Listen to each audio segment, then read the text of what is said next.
Hello, everyone, and welcome to this recording on diagnosis and treatment of prolonged grief disorder. My name is Diane Bigler, and I will be facilitating this 2-hour training. Please join me as we are getting started. You will see the presentation on the screen, and this is the direction that we are headed today in terms of what we will be talking about. We're going to look at the diagnostic criteria for prolonged grief disorder and analyze the pros and cons of this diagnosis. We are also going to conceptualize an understanding of clients with prolonged grief disorder and formulate goals and interventions. Finally, we're going to look at utilizing diverse treatment interventions to assist clients in the resolution of prolonged grief disorder. Just to introduce myself a little bit, I'm a licensed clinical social worker. I've been working in the mental health field for over 2 decades and have worked in a variety of clinical and non-clinical environments. I have experience in outpatient and in-home therapy, also within schools and within psychiatric hospitals as well. I've also been a long-time trainer and was a professor of social work for 11 years. So I'm very happy to be talking to you about this new diagnosis that we have in DSM-5-TR. I'd like to start out with a vignette. And we're going to follow Martha throughout this training here. Martha was in the waiting room filling out forms. Tears silently slid down her face. She entered the therapist's office and sat silently. After a while, she said that she was, sorry about that. My mouse is wanting to have a mind of its own there. Okay. After a while, she said that she was sorry to be so emotional, and this was not at all like her. A hint of resentment in her voice, she told the therapist that she was a mess since her beloved husband, Paul, died 5 years ago. And no offense intended, she didn't really see how anyone could help. The therapist said, "I am sorry for your loss. I can only imagine how hard that must be. Please know that I consider strong emotions in this situation as coming from deep love. This is not something you need to apologize for." Martha seemed to relax a little and said, "Thank you for saying that. Everyone else seems to think I am self-centered and pathetic. They say I am wallowing in my grief and not wanting to feel better. I don't know if that's true. I feel so lost. It seems so different from anything I ever dealt with, and I don't know what to do." The therapist responded, "Losing someone close is the hardest thing anyone experiences and is truly unlike anything else we deal with. At the same time, from what little you have said, it sounds like your grief is stalled. I am glad you came to see me. I feel confident that it is possible to figure out what has got you caught and get past it. I believe it is possible for you to make peace with this loss, even if you can't see that right now." And Martha said, "Well, I knew I had to do something." So I want you to keep Martha's story in mind here as we begin to talk about this new diagnosis and as we begin to look at the way in which we help people that are struggling with what has now been identified as prolonged grief. We notice with Martha, she has a period of 5 years since her husband died, and we're going to be looking at the diagnostic criteria, and you'll get a sense of how time frame becomes important. So a quick recap as to what's new in the DSM-5-TR. As a lot of you know, the newest edition of the DSM came out this year in 2022. And there have been some major changes from DSM-5 to this TR version. Really, the main changes involve revised text for almost all of the disorders. This includes updated sections on features, prevalence, development, risk, culture, suicide, and differential diagnosis. There's only one new disorder in DSM-5-TR. So prolonged grief disorder is the only new DSM-5 diagnoses.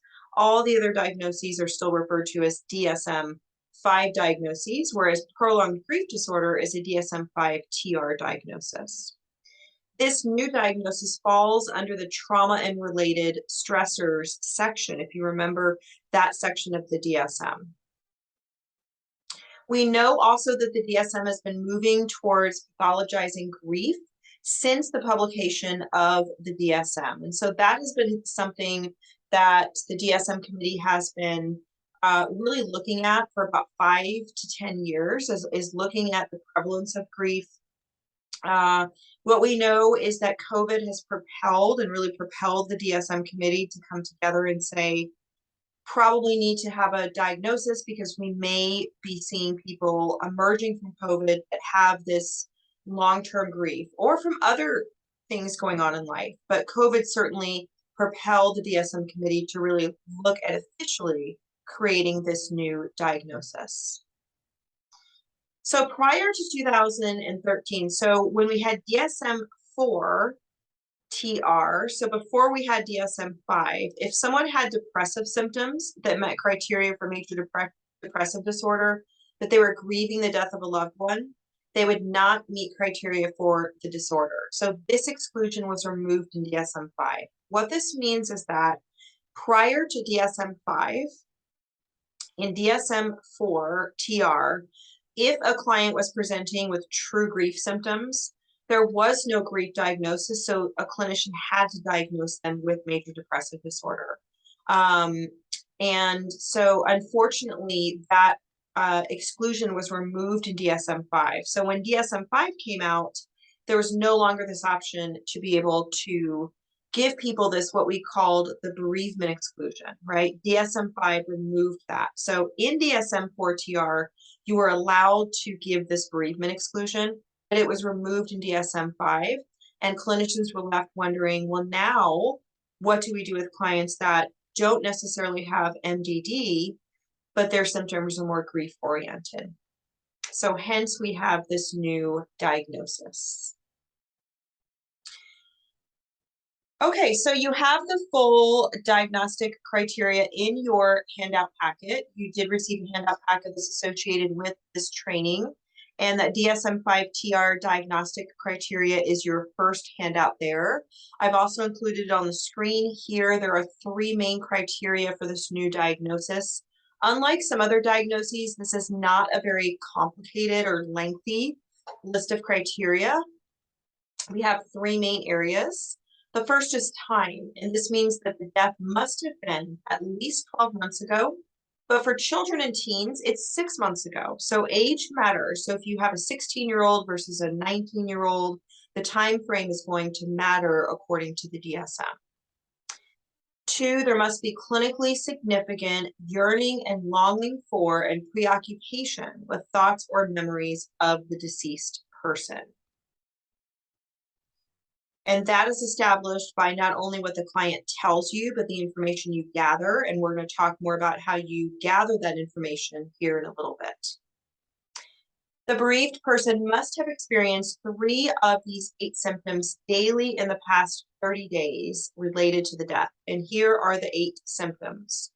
Feeling as if part of you has died, disbelief, avoidance of reminders, intense emotional pain, interpersonal difficulties, emotional numbness, feeling of life being meaningless, or intense loneliness. So 3 of those 8 symptoms are required in the past 30 days. So some pretty specific criteria here, especially numbers 1 and 3, in order for us to be able to make this diagnosis. And the question becomes, if somebody is at 11 months since the death and has these symptoms, can we diagnose them with PGD? And the answer is technically no, because the DSM says it has to be 12 months. Why they decided 12 months, there's really no information on that. I think we can all agree that grief certainly takes longer than 12 months to really experience. However, from a clinical viewpoint, this is the parameters in which the committee felt that it's important for clinicians to have an eye on individuals that maybe after 12 months are not beginning to have these symptoms subside. And so maybe the symptoms are worsening. So we really want to be able to capture people that at that 13 plus months, right, 12 plus months, maybe are experiencing some pretty significant grief symptoms.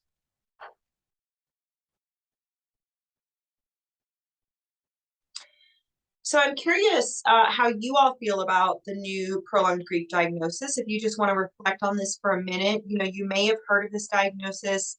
The New York Times did a pretty extensive article shortly after the new diagnosis came out, really from more of a critical eye. There was somewhat of a balanced perspective, but really kind of, was criticizing why we need to have a mental health disorder around grief, that it's pathologizing grief, right?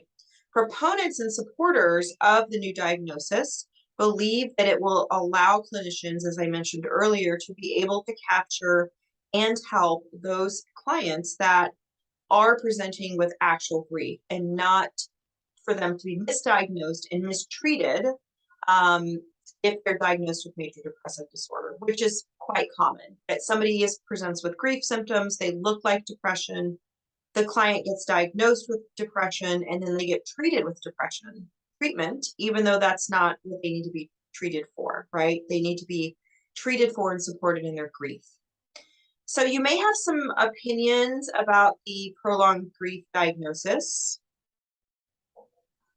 You may think it's a good thing. You may be a little reticent to understand why we do need to have this new diagnosis. So everyone has opinions, and there's nothing wrong with that. But it's important to look at the varying opinions of professionals in the field.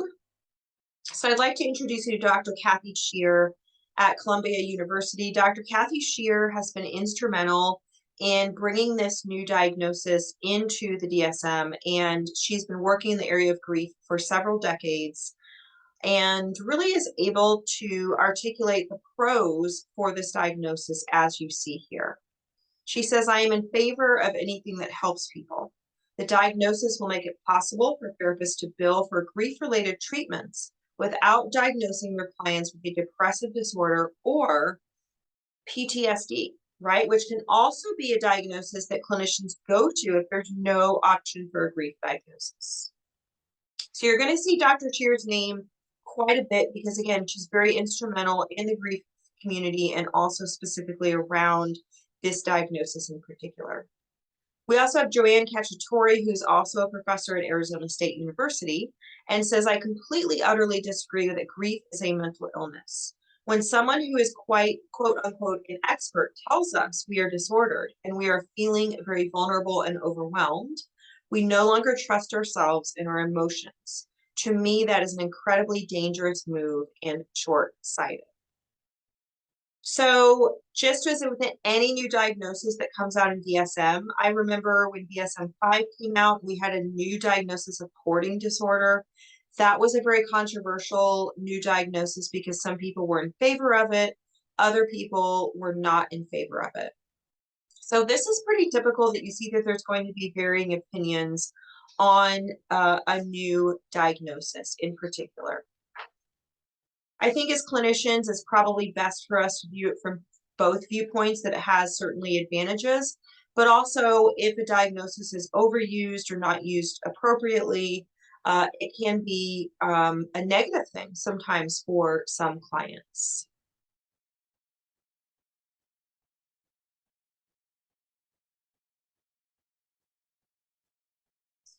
So I'd like to show a video clip now that talks about how long is too long to grieve. And this will just give you a little bit of context into our opening discussion about this new diagnosis.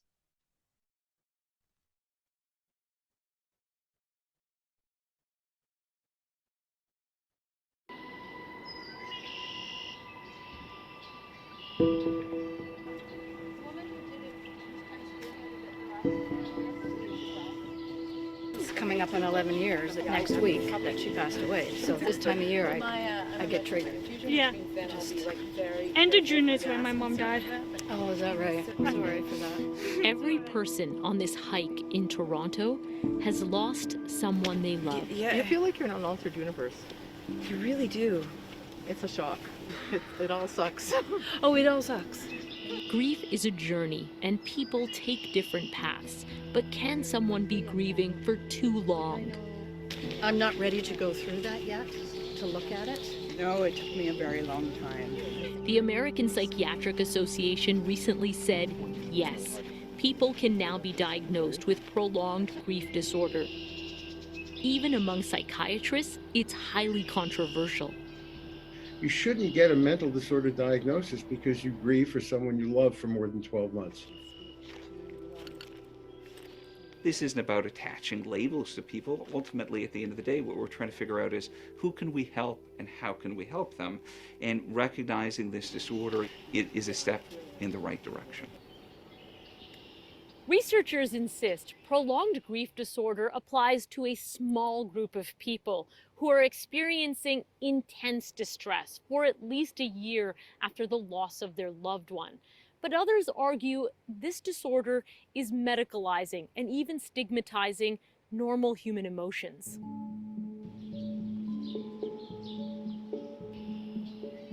Our first year, I kept thinking, if we can make it past this first year, things will be easier. But it doesn't get easier because it's still his birthday, even if it's not the first year. It's the second birthday, or the third birthday, or the fourth birthday. It's still his birthday, it's still Christmas, and he's still not here. Paulette Hope's son, Jeff, was 34 years old. He died suddenly in the summer of 2015 from complications relating to diabetes. It was just in his sleep, and they said very quickly, and it was his heart. Her grief didn't end after a year, and she's not sure it ever will. Because your grief is your grief, and you don't have any control over how that affects you. No matter how many books you read or how many counselors you go to or how many people you see, it's still your grief.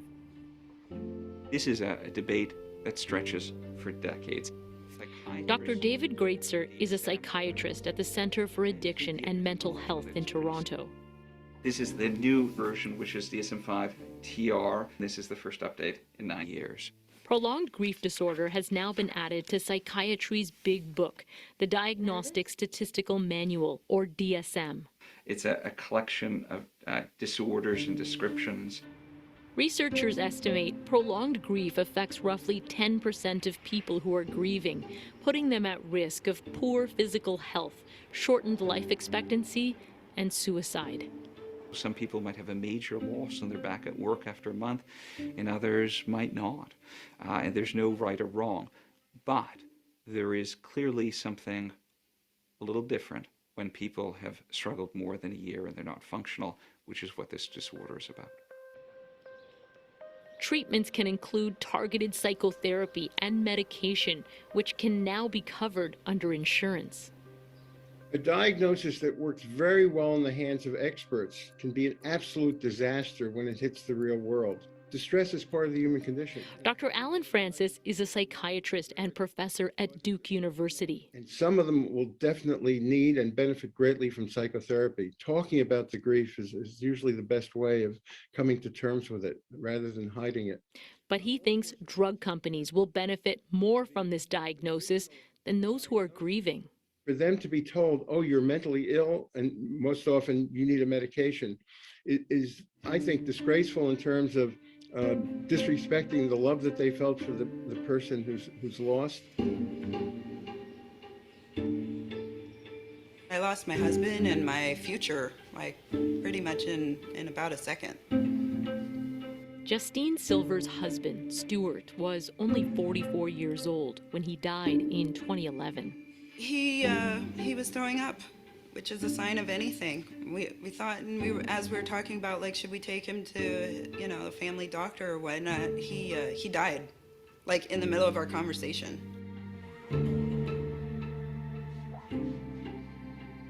I feel like I can put his stuff around me, you know, like I am Doctors touching told things. I her didn't it wash was a them. heart attack. It happened years ago, but she still wraps herself in his memories. I would like to say I did not use all of his jeans. There were another 18 pairs. And here we are up on our chairs. You can see we're just like having such a good time. We're so happy. And, Silver didn't think and it's she'd just, meet the criteria for prolonged grief disorder, but it's broader than she thought. I know it's hard to remember, but give me a sense if these criteria you would say yes to a year after Stuart's death.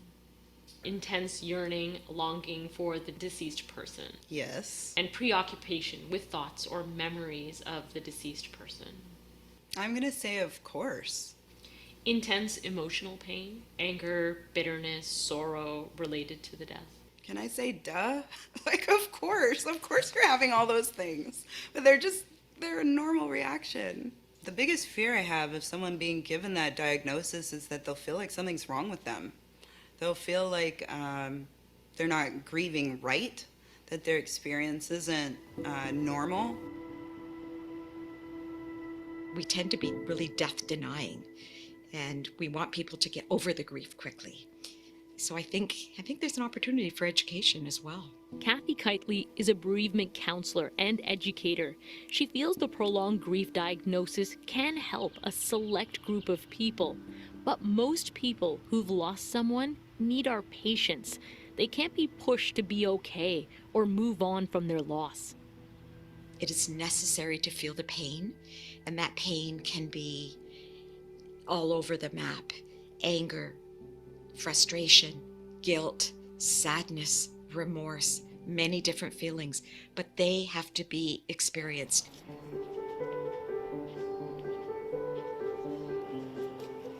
Especially when you're bereaved and everything's awkward and new, it can make such a difference to be around other people. The controversy around prolonged grief disorder is an emotional one. Those who have lost someone don't want to forget them. They want to keep their memory alive because their love continues to live on. Christine Birak, CBC News. Okay. So that gives you a little bit of perspective, some individual portraits on people who are struggling with grief and loss, and you can see this kind of collectivism coming together, supporting one another. But you really get a sense in that video of kind of the duality of this diagnosis, you know, how it may be beneficial, but then also how maybe it can lead to some people feeling as though their grief is abnormal or there's something wrong with them, right? Even though they may just be typically grieving. So interesting perspectives there when we look at this new diagnosis and what it means for our clients, what it means for the diagnosis world, and what it means for us as clinicians.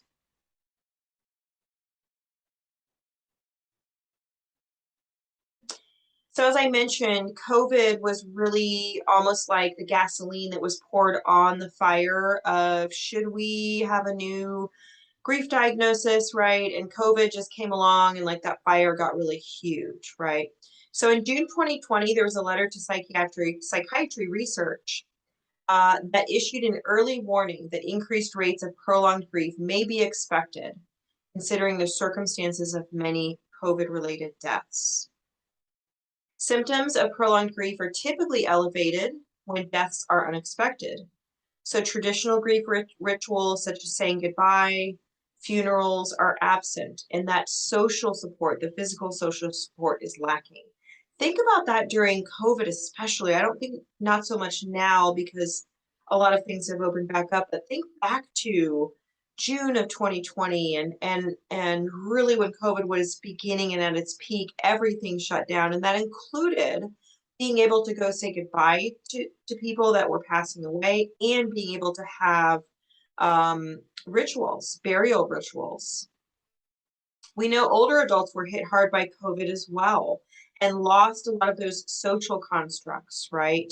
So we really kind of look at, you know, people during COVID kind of getting swallowed up in this pandemic, and just kind of floating along when in reality they may be actually grieving and need some extra support.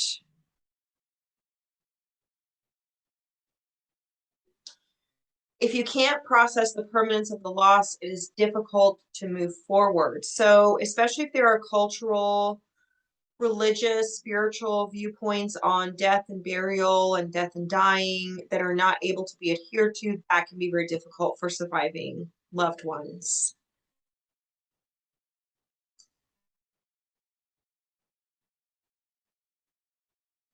So here is the diagnostic criteria that again you also have in your handout packet, but you see it here, ICD-11, similar description of symptoms with the DSM-5 TR. We see it has to be a death. We do acknowledge that there are other kinds of losses in life, but in regards to this diagnosis, there has to be a death of a person close to the bereaved. There has to be that yearning and longing, and then you see those 8 symptoms, 3 of which have to be met. Duration is 1 year after the death for adults. Children, it's 6 months. And then the disturbance causes clinically significant distress, right? And this is just your assessment, conceptualization, and what information the client is giving you, and you'll be able to intuitively know if this disturbance is causing distress. Usually under that associated features section, if the client's meeting at least 3, 4, 5 plus of those symptoms, it is causing them distress. And so that's kind of a given. Typically we see that.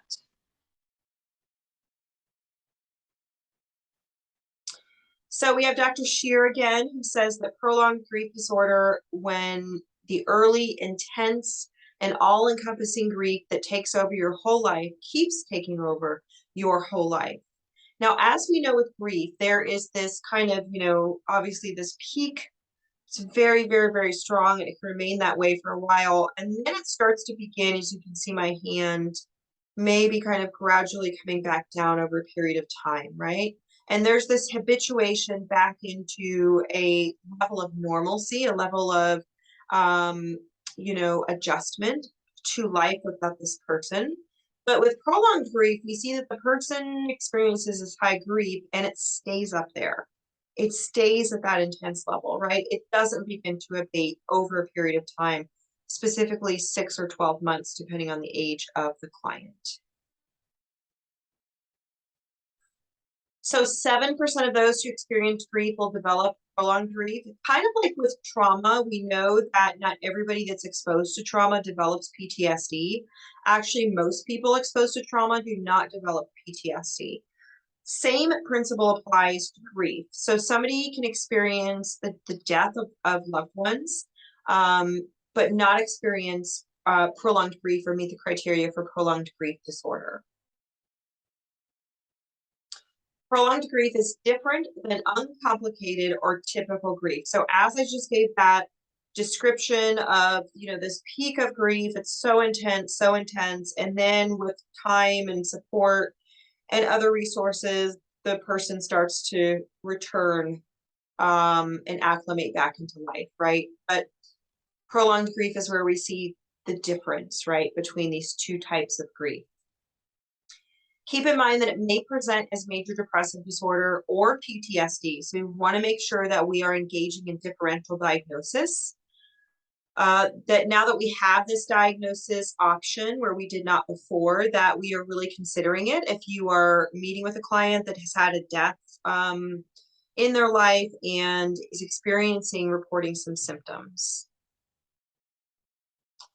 Treating prolonged grief with depression treatments is generally unsuccessful. So this is why, and this is one of the arguments for having this diagnosis, is that we have to know what we're dealing with in order to effectively treat it and help that client. And so if we are treating something with something that is not effective, it's kind of like if you go to the doctor and you say that your knee hurts when you walk and your doctor gives you antibiotics. Really doesn't make sense, right? The symptoms you're reporting are not matching up with the treatment plan that your doctor's offering you. So Instead, your doctor probably is going to want to do an X-ray, an MRI, probably do some movement tests on your knee, but they're probably not going to prescribe antibiotics right off the bat, right? So we just want to make sure that we have appropriate diagnoses for clients that therefore can inform our treatment. And then in older adults, any of you that work with older adults, something to keep in mind that prolonged grief can affect 25% of those suffering a loss. So we see that 7% in our typical kind of population goes up to 25%. So it goes up about 4 times as much for older adults. So we really need to be paying attention to older adults and making sure that we're engaging in proper screening with them. So speaking of increased risk factors for prolonged grief disorder, being an older adult is one, as we just talked about, but look at all of these other increased risk factors. Female, gender, history of substance abuse or mental health problems, childhood trauma, non-Caucasian, personality structure. Deceased was young, the death was unexpected, it was due to violence, etc. So as clinicians, these are factors similar to suicide. You know, we have risk factors for suicide. Same is true for prolonged grief. And so these are things that we just want to be paying attention to. You may have some clients that have a lot of these risk factors and have just experienced, maybe a year plus ago, experienced a death, and they're presenting with some symptoms. So we just want to make sure that we're aware of these different risk factors.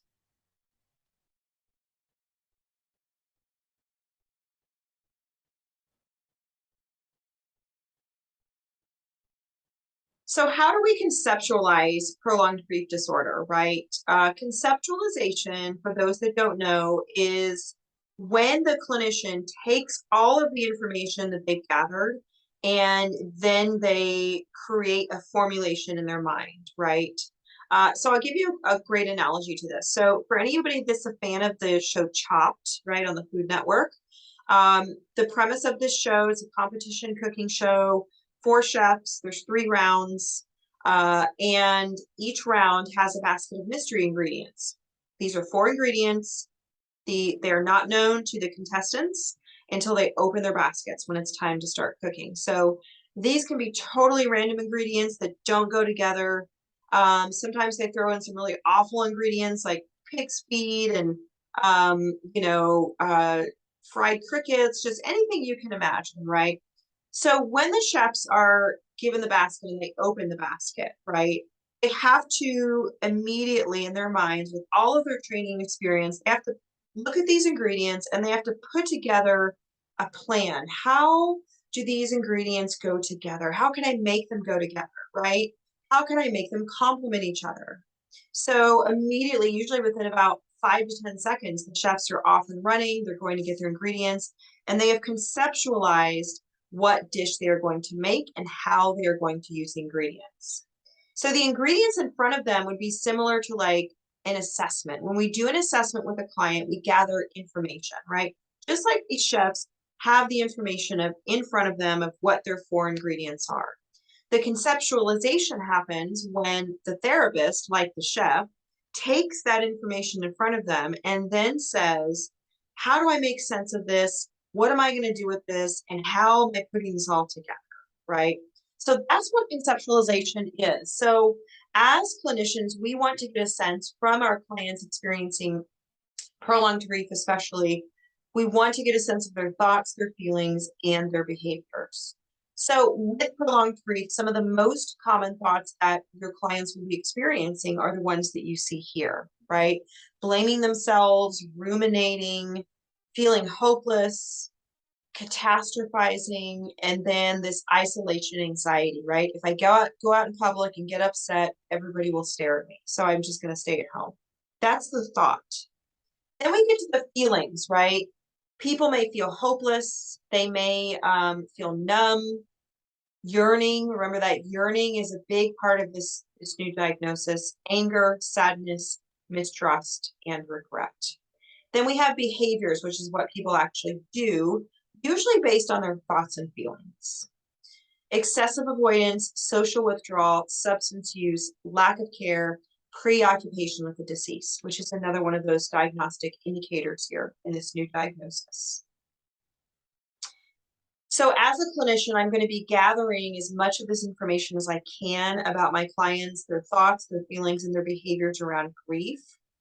Now, some of you may be asking, well, how exactly do we do that? And that's what we're going to talk about next. We're going to kind of transition into the assessment phase and how a clinician can gather this information, what instruments are available to use. And I've included some of those in your handout packet that we're going to take a look at.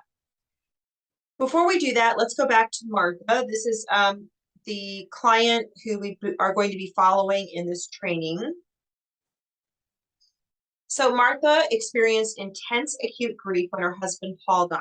She had frequent pangs of intense yearning and sadness and was preoccupied with thoughts and memories of Paul. No one was surprised by this because her relationship with Paul had been an unusually close one.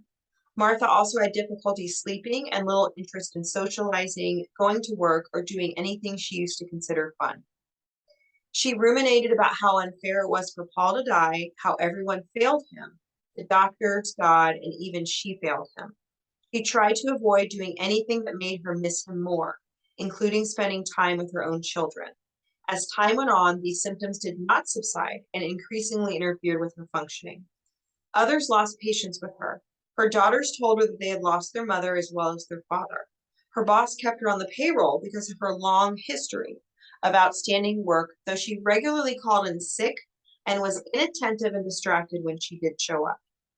She was disgusted with herself and felt hurt by her family and friends.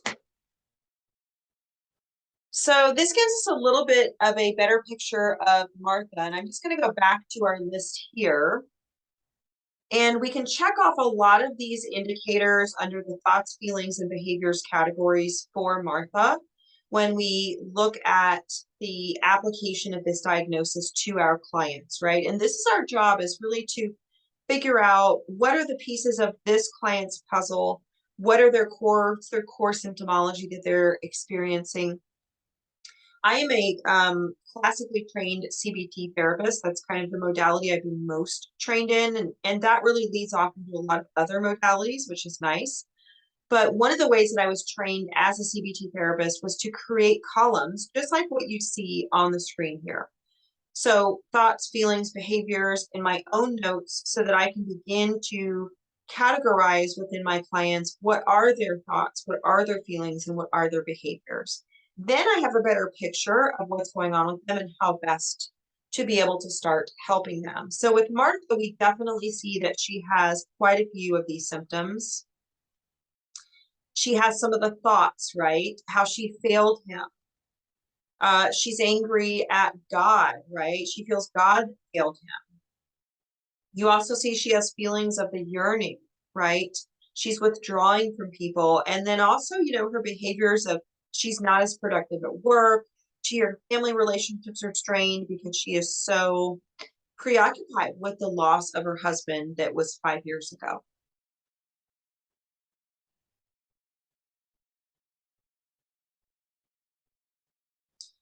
Okay, let's begin to talk about the assessments and the way in which we gather information about clients' possible prolonged grief that they may be experiencing. The most simplest tool is called the Brief Grief Questionnaire. Say that 3 times fast, right?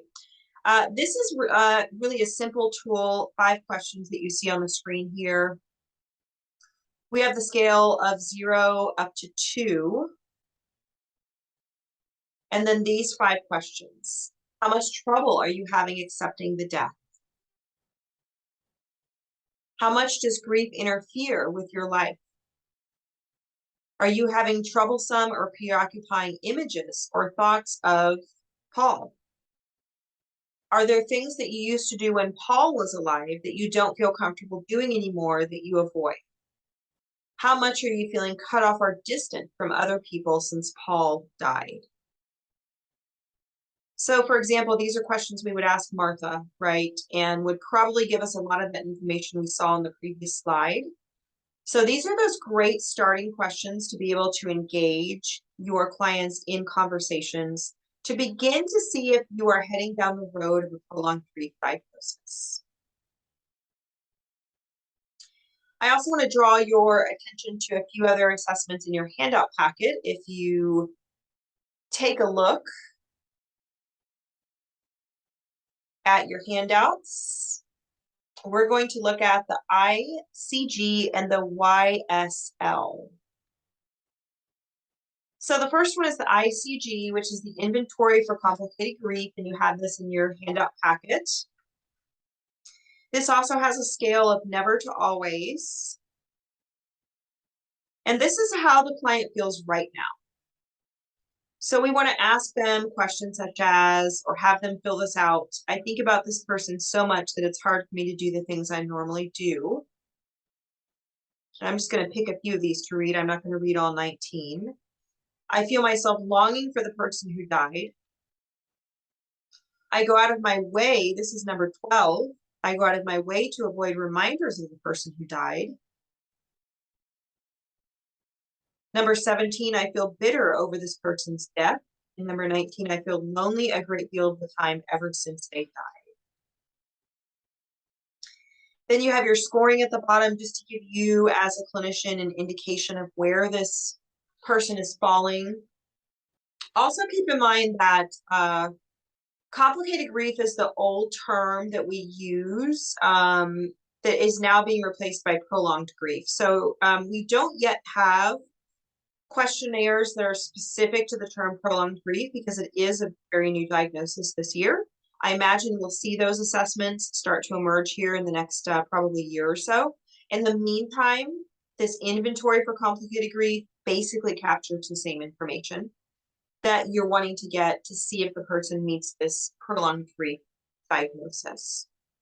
The next one you have is specific to yearning. This is the YSL scale.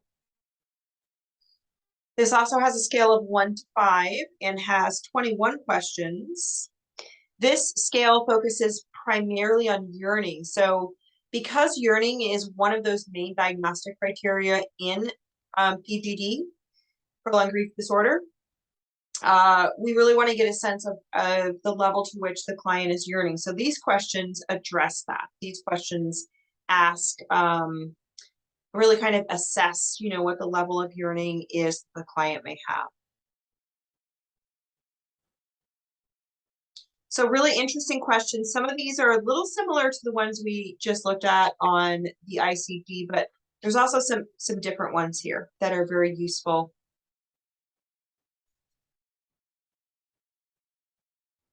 So those are kind of the core assessment skills that I would recommend and that are widely available and the most commonly used when we're trying to assess this more of this diagnostic grief. These are going to be the best tools. I would definitely start with those 5 brief questions that we saw on the a few slides before, or actually the slide that we still have up right now, the brief questionnaire. I would recommend starting with these questions.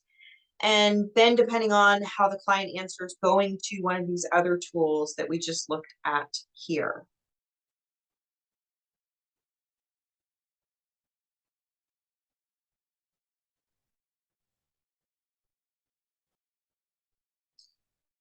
Okay, so a little bit more on differential diagnosis. I mentioned earlier that sometimes PGD can be misdiagnosed with major depressive disorder or PTSD.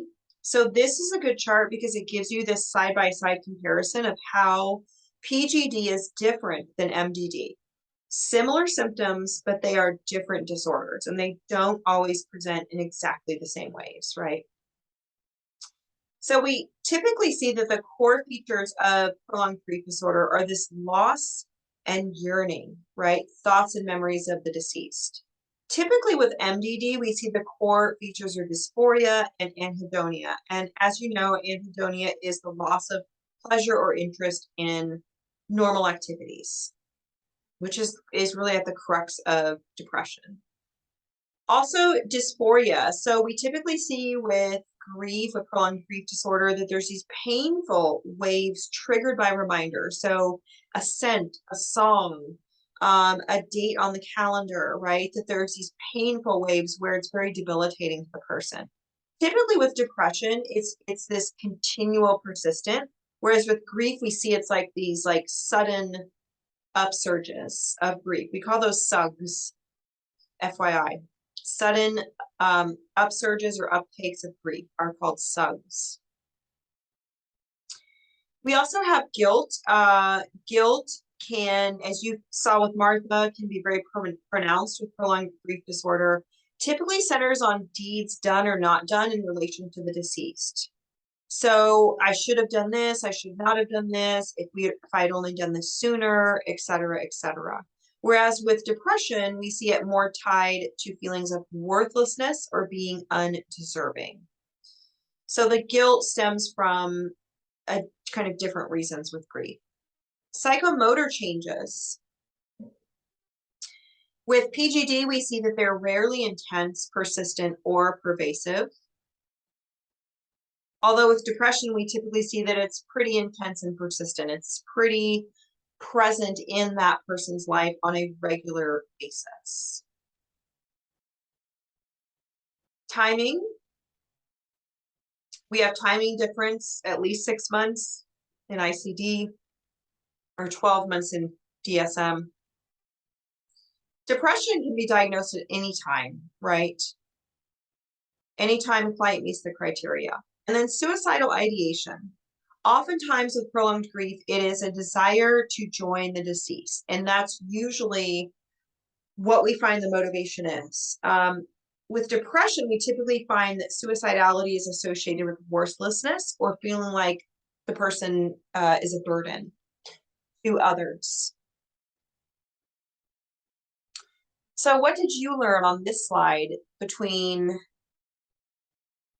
the difference between major depressive disorder and prolonged grief disorder? Think for a minute as you take it all in.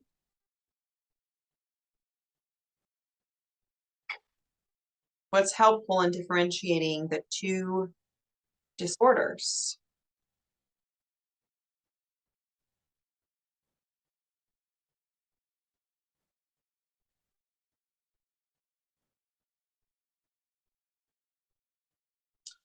Okay, so continuing our discussion on differential diagnosis, let's look at PTSD versus prolonged grief disorder.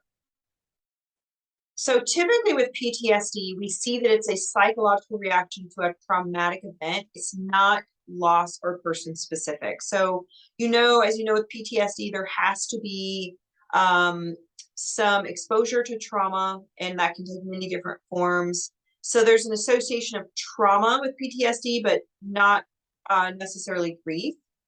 Whereas in PGD, there does have to be that loss, the death of someone. In PTSD, the personal or other people's safety is usually challenged. Where typically in prolonged grief disorder, the person is thinking and focuses on who is lost, right? And the symptoms are related to attachment to the deceased, right? Not necessarily I'm scared about my safety or I'm hypervigilant because I experienced this trauma. With prolonged grief disorder, the focus is on the person that's lost and the attachment there. In PTSD, sadness is less prominent. This is interesting. In PGD, fear is less prominent and there's a lack of interest, concern, or care for self or others. So typically with PTSD, we see that there's more fear and there's more over-involvement. There's this anxiety is usually this over-involvement. With prolonged grief, which mimics depression, we see more of this retreating and more of this withdrawing and disengaging, as we've seen with Martha, right? We're seeing that she's disengaged from work, from family, etc. Not because she's fearful, but because she is sad, because she's yearning, and because she has all of these other symptoms that are preventing her from engaging in a healthy life right now. And then in prolonged grief disorder, the social support network is always affected. In PTSD, it can be affected, but typically we don't see it globally like we do with the prolonged grief disorder. Usually if somebody is beyond that 12 months of grief and has this core set of symptomology, their social support network has been affected on some level.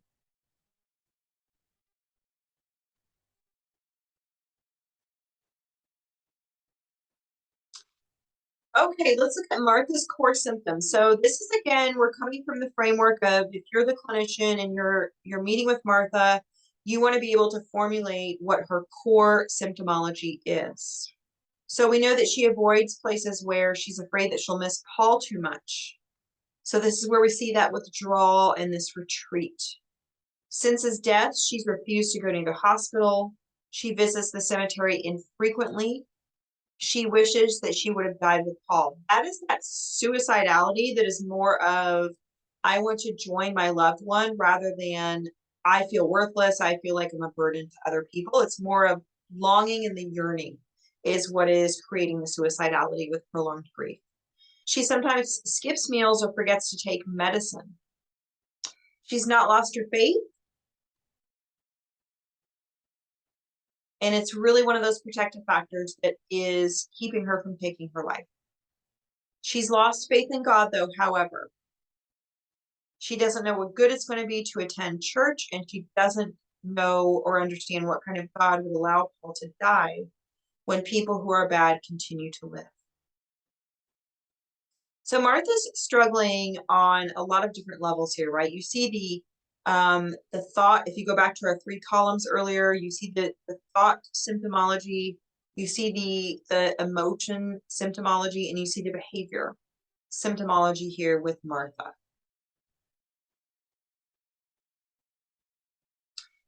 Okay, so we have covered in this first hour, we have covered the new prolonged grief diagnosis. We looked at the diagnostic criteria. We also looked at the pros and cons of this diagnosis. We watched the video where we heard from some people that have lost a loved one and are really in this period of intense grieving and meet the criteria for prolonged grief disorder, but they kind of wonder, like, should I be labeled with a disorder simply because I'm grieving? We also then talked about being able to formulate your conceptualization, right? I gave the analogy of the show Chopped. And when the chefs see their mystery ingredients, they have to put everything together and try to make sense of all these different things and make everything cohesive. We then looked at the screening instruments and questions that you can begin to ask clients to assess whether or not they may be experiencing prolonged grief disorder. Now we're at the point where we're going to begin to talk about treatment, and our next hour is going to be our focus.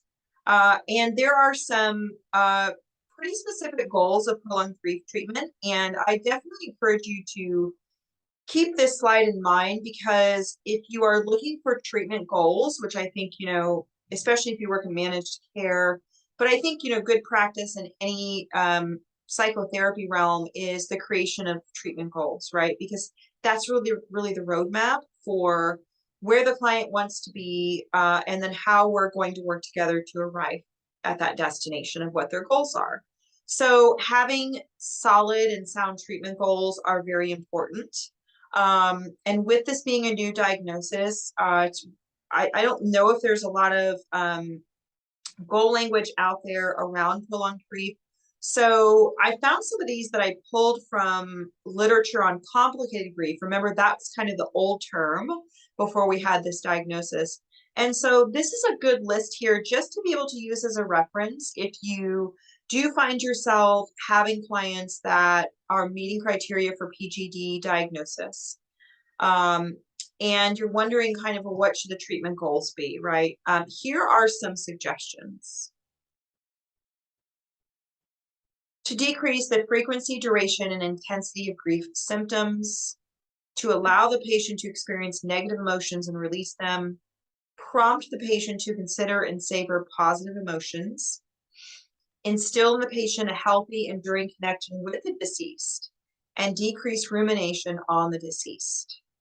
Help the patient accept the finality of the loss, encourage the patient to stop avoiding positive social interactions, and foster satisfying activities and relationships. So these are great goals. The only one that I would probably change, because goals should be written in the presence of something, not the absence of. So we actually avoid using words such as decrease, eliminate, reduce. Instead, we want to identify what the client will do more of or will start doing. So you can see the rest of the goals are phrased in that way of creating a positively stated goal. But the first one, to decrease the frequency, duration, and intensity of grief symptoms, we could actually flip that to say to increase the frequency, duration, and use of healthy coping mechanisms, right? So that's just a suggestion to avoid, decrease, eliminate, reduce in your goal language.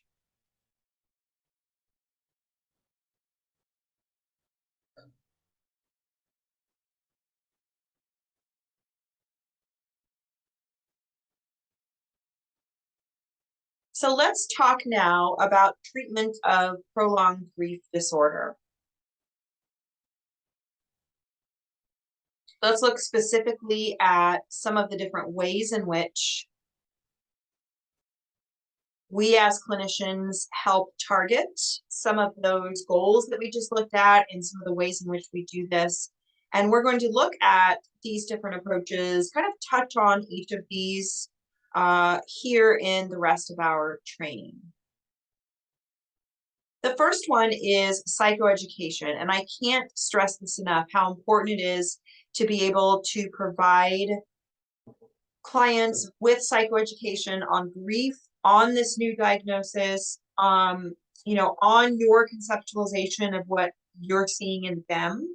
But we really need to make sure that clients understand what grief is and understand that it's something unique from depression.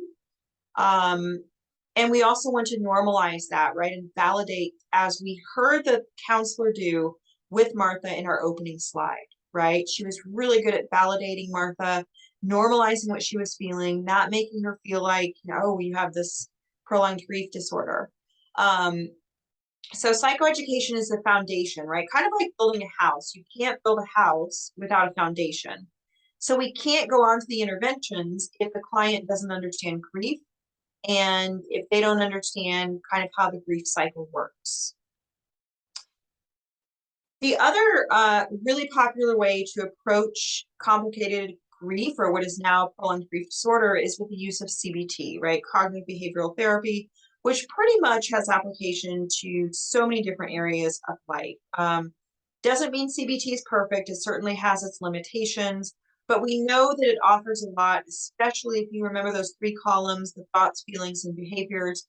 That is classic CBT. That is the cognitive model, which basically says that our thoughts inform our feelings inform our behaviors, and then there's kind of this triangle effect between those 3 areas. So CBT really kind of has its goal of going in and identifying some of those maladaptive thoughts, those distressing emotions, and then kind of examining those thoughts, right? Are they true? How can they be modified, right? How can we begin to do more behavioral activation around some of these goals that maybe we looked at on the previous screen? Solution-focused approaches also are another great approach to be able to work with clients. We can use scaling, for example. That's a good way to be able, like on a scale of 1 to 10, what's your level of yearning right now? And then we can see kind of where the client's moving as we are doing interventions.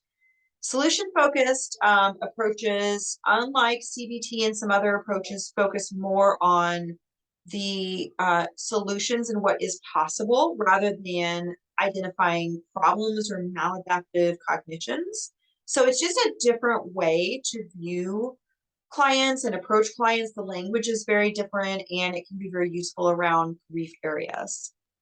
We also have interpersonal therapy, and interpersonal therapy becomes important in the context of building relationships, you know, using some of these core interpersonal skills modeling them as a therapist to the client, engaging with the client and understanding their system of who's in their world, who's within their small ring, their medium ring, and their outer ring.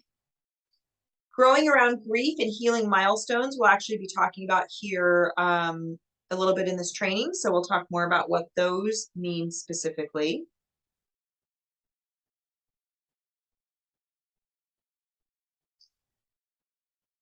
Let's talk now about an overview of prolonged grief disorder treatment.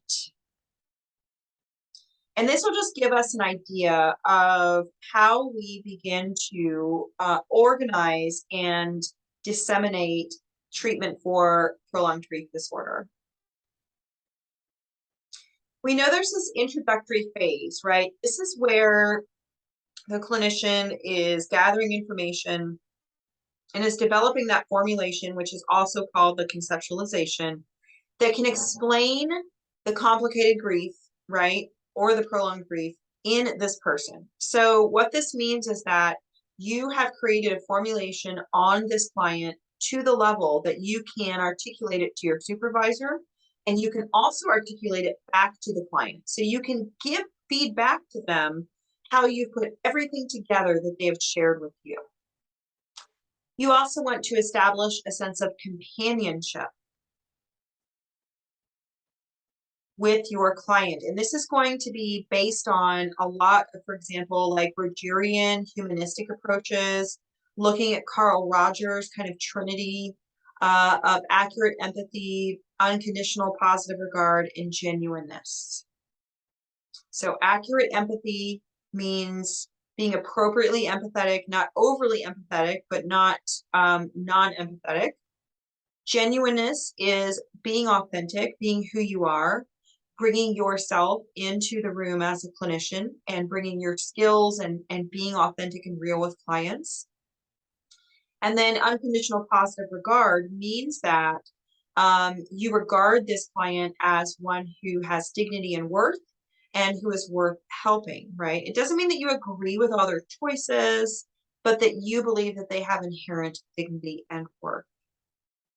The other important thing in this phase is to explain complicated grief, and I'm just going to call it complicated grief, and introduce how we treat complicated grief or prolonged grief disorder, right? So you want to explain that there's this new diagnosis and that it's really been designed, you want to kind of talk it up in a good way, that this new diagnosis has been designed to catch people who may be just kind of floating along. I like to use an analogy of like, oh, maybe they're floating along kind of in this ocean and they're just kind of bobbing around. And this is a way for us to throw them a lifeline. And now we know what's going on with them, so we can throw them a lifeline and we can rescue them, right? So you just want to explain the dynamics of prolonged grief and also explain some of the general ways in which we help clients. So you could say things such as, oftentimes, like you, Martha, clients will have, thoughts that they ruminate over, and that leads them to feeling really awful. And then that leads them to like not going places and just kind of disconnecting from life. And part of the treatment that we're going to work on, Martha, is really helping you examine some of those thoughts and emotions and coming up with plans to be able to begin to behaviorally change some things. Even if you maybe don't feel like it, but begin to change some things and then see what that begins to shift in terms of your thoughts and emotions. We also want to begin grief monitoring. This is where your assessments come into play and gathering that information.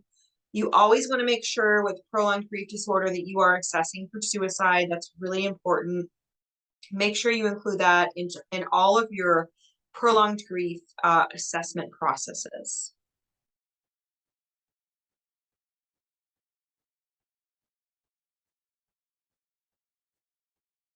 Then we have the middle phase. And this is the heart of the treatment. This is really where we're doing the most work. This is really where we're focusing on the loss. This may involve imaginal revisiting of the death, situational revisiting, memories and pictures, and imaginal conversations. So, for example, one of the therapeutic interventions that we typically see done around grief and loss is the empty chair exercise. And some of you may have heard of this before. It comes from Gestalt therapy. And the empty chair exercise involves the symbolism of having the client sit in one chair and having an empty chair facing the client pretty close. And the therapist guides the client in having a conversation with the person that they imagine is in the empty chair that has passed away. So the person's obviously not physically there, but this is a way to engage your client in imaginal revisiting with this particular person. This may be a prior conversation that happened between the deceased and between your client. This may be giving or asking for forgiveness. It may be saying goodbye to the person and to that, quote, earthly in-person relationship.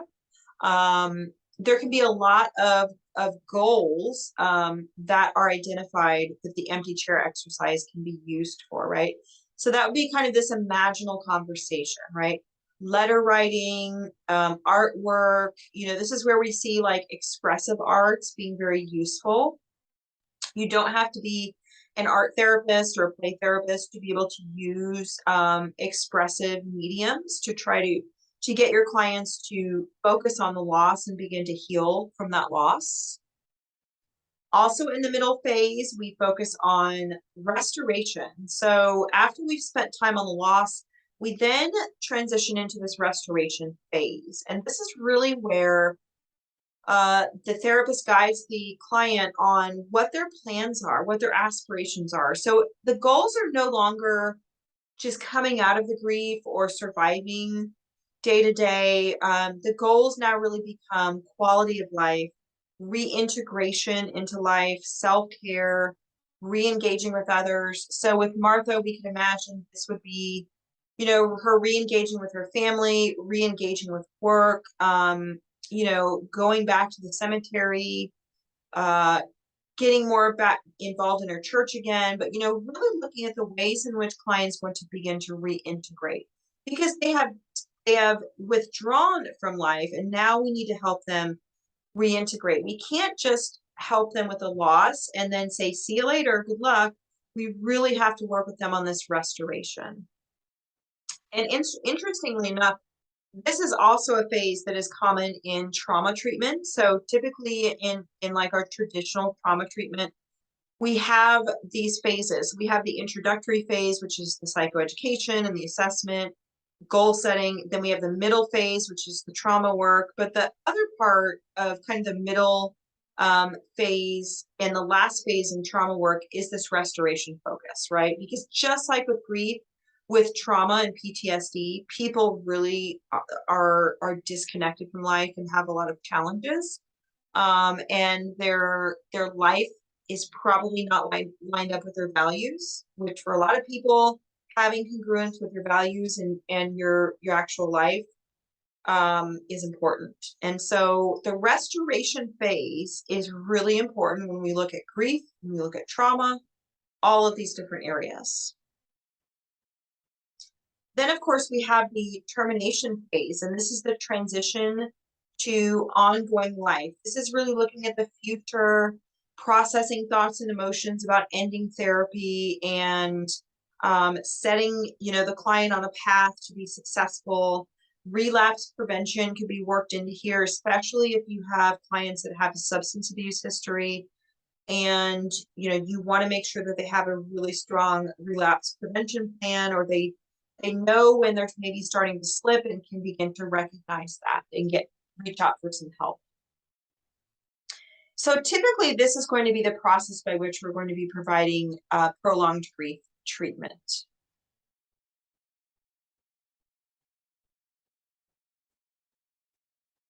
So typically what you're going to be finding is you are engaging in this grief work with clients around this diagnosis is you're going to find common problems in these 4 core areas. You're going to find the rumination, which is the thoughts are just going crazy. Dysfunctional behaviors, which can range, these could be self-destructive behaviors or other destructive behaviors. Ineffective emotional regulation. So somebody may start to be more irritable. Maybe this was a mild-mannered person. Now their temper is really starting to flare up. Social and environmental neglect and toxicity. So people stop going to the grocery store. They don't, they stop cleaning their house. Maybe they stop taking care of pets like they should. But we really see that there's some neglect or toxicity. Typically, if you are to walk into the home of somebody that has prolonged grief disorder, as soon as you walk in that home, you will probably feel and see the manifestation of their disorder, right? It's probably not going to be common that you're going to have somebody that meets criteria for PGD and has like the clean house, groceries in the refrigerator, dishes are washed, laundry's kind of, kept up on. You're probably going to find the house in disarray. I spent a lot of time in my clinical work doing in-home therapy. And so I spent years going into hundreds and hundreds of homes of clients. And unlike when a client comes to your office, which they're coming to your environment, when you go into a client's home, you get so much more of a picture, right, of who they are. And you also get an idea of the congruence between their home and their mental state. Not always. Sometimes people can be mentally ill or have mental health conditions and their home is spotless.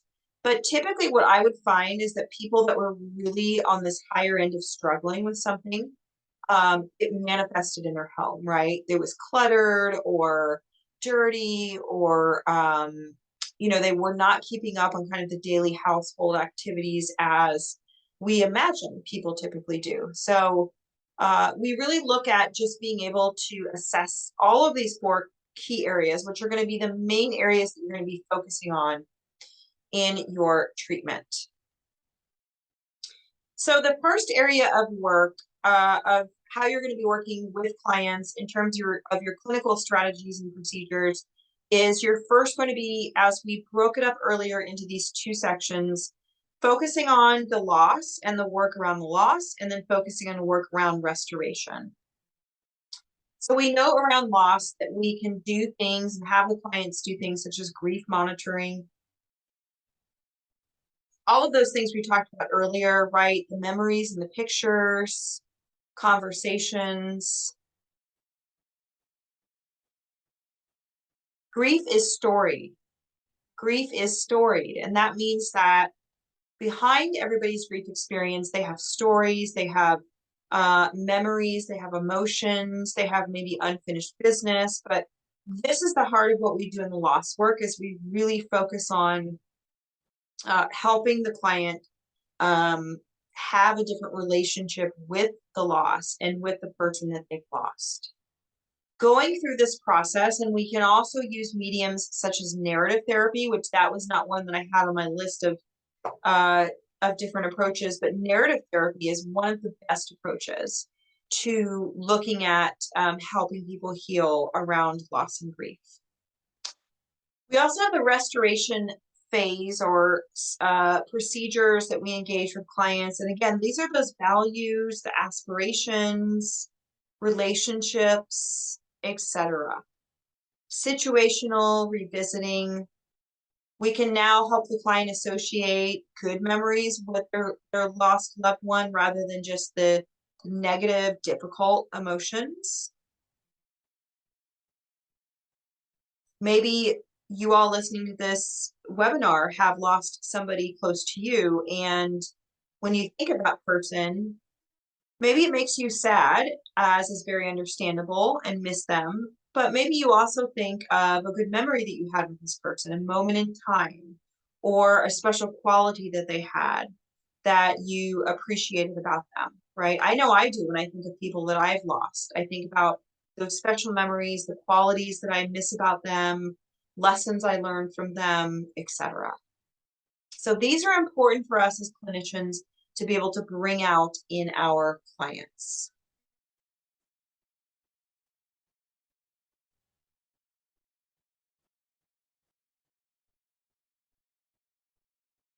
Okay, so let's look at CBT for a minute, and I want to share with you this case formulation here that just gives you an idea of how, from the CBT perspective, we conceptualize, and again, this is putting together all the ingredients to formulate something in our mind that makes sense, right? So let's start on the left with background variables, and we're going to look at the things that are in that particular category.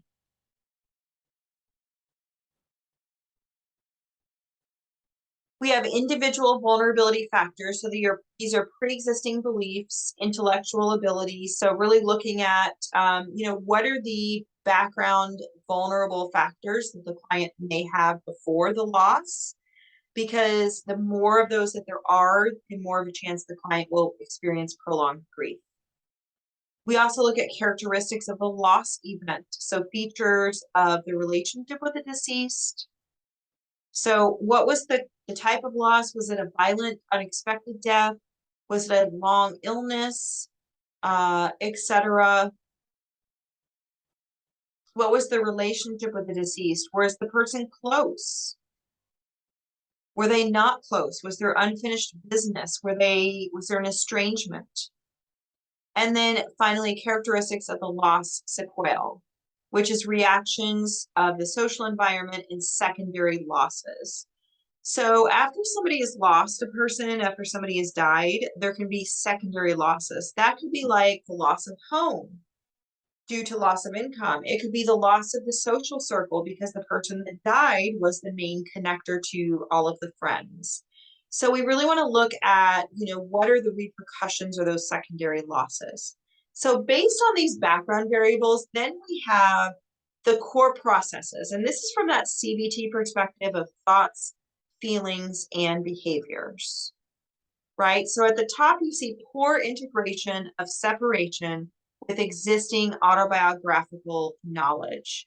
What this means is that the client is not able to integrate the fact that this is a separation, that the person is no longer here, and all of those background variables are now informing this client's thought process and cognitions, right? So if the client's already vulnerable, if the client, let's say, has had other losses in life, and now there's another loss, that certainly can lead that person down a path where their cognitions are going to be perhaps faulty or maladaptive. We have these negative global beliefs, right? And misinterpretations of grief reactions. So really looking at the way in which people interpret if they're sad, if they're crying, if they don't want to go anywhere, etc. Misinterpreting grief reactions. We also then see anxious and depressive avoidance strategies. And we very clearly see these with Martha, where because of these background variables, because of these thoughts, and because of all of these factors, now we have somebody that is engaging in these anxiety and depression avoidance strategies. So then the clinical outcome that you see on the right is persistent complicated grief, which is now called prolonged grief disorder, right? Same variables, just a different name now. But typically these clinical outcomes, we will see this separation distress. So again, that yearning, the preoccupation, loneliness, and then also sometimes traumatic distress. That may be a part of this as well. Feeling stunned or shocked, etc., even if it's 12 plus months later.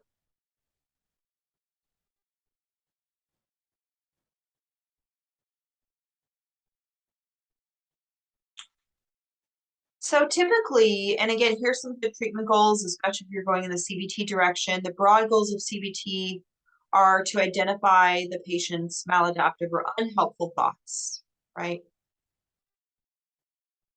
Help the client determine whether these thoughts are helpful or unhelpful, and then to correct any of those unhelpful thoughts, right?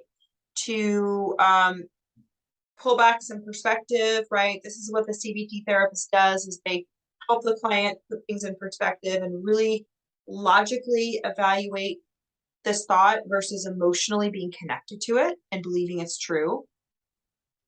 And then the specific goals of CBT, of complicated grief, are to encourage patients to think about the loss of a loved one in a more helpful way, to reduce feelings of anguish, anxiety, guilt, or anger, and to restore a satisfying life without the presence of the deceased. And that last one in particular is what many clients have a hard time imagining, is how can I have a satisfying life without this person here?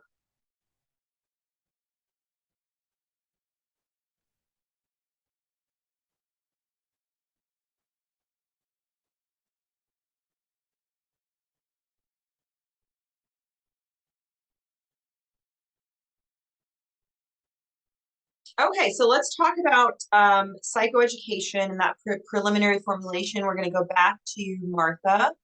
So the therapist has taken the history from Martha and constructs this preliminary formulation. This is that conceptualization, right? Keep in mind that this is not just the facts of what Martha has shared. This is not just the data. This is the therapist putting it all together, having it all make sense, and having it also be very similar to this CBT case formulation that we just looked at. So from the therapist perspective, they think this: Paul's terminal illness was sudden and frightening. Martha was still struggling to cope and feeling panicky and disoriented when he died. She was uncertain whether she'd made good decisions in this state. She remains unable to think clearly about Paul's death. Her grief is complicated by a range of if only ruminations, as well as anxious rumination about her future without him. She struggles with intense, uncontrollable emotions that she seems to be able to regulate only by avoidance. She is having trouble sleeping and her eating patterns are erratic. She is getting no exercise and socializing little. As a result, her acute grief is prolonged and impairing. Okay, so that's two very short paragraphs, but still conveys a lot of information and kind of ties everything together. When we look at Martha and what's going on with her, this is the beginning point for then the clinician to begin the process of doing the grief work.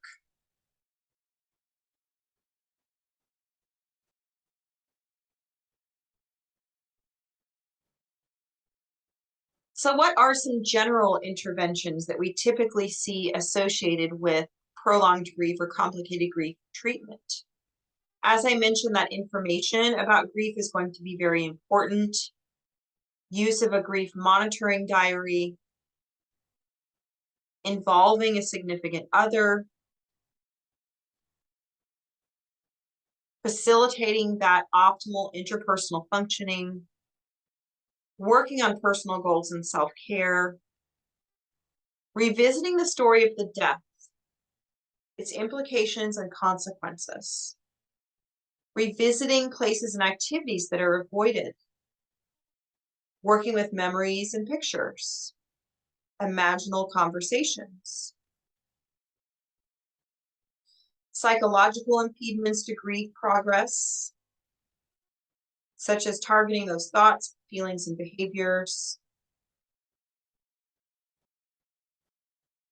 and how fused that person feels to the deceased person, how they do not want to let go. One of the things that I would often find common with my clients when we were doing grief work is that there's a belief, and once I would say this to my clients, it's almost like they were waiting for me to say this and to relieve them, and the power that they felt when I said this. But I would say to my clients, you know, sometimes when people are grieving the loss of a loved one, they think that their level of grieving represents how much they loved and cared for this person. And if they don't grieve to the fullest extent all the time, if they experience anything other than sadness and despair and hopelessness, then they're dishonoring, or they're not, they don't love, that's a measure of the love that they have for the deceased person. And so what we really need to try to do is to try to give our clients permission to realize that the amount that you grieve does not equal how much you love the person.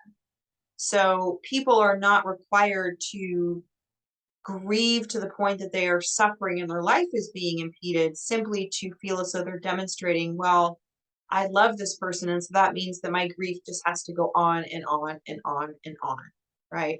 So that's a very important point, because sometimes you will find clients that will associate and believe that their grieving has a purpose and that it validates how much they loved the person. Part of our job as clinicians is to help that client identify what are ways other than grieving that you can show your love and your relationship with this person. And let's come up with some other ways that you can honor and make sure you remember this person that don't involve you having to martyr yourself or suffer indefinitely.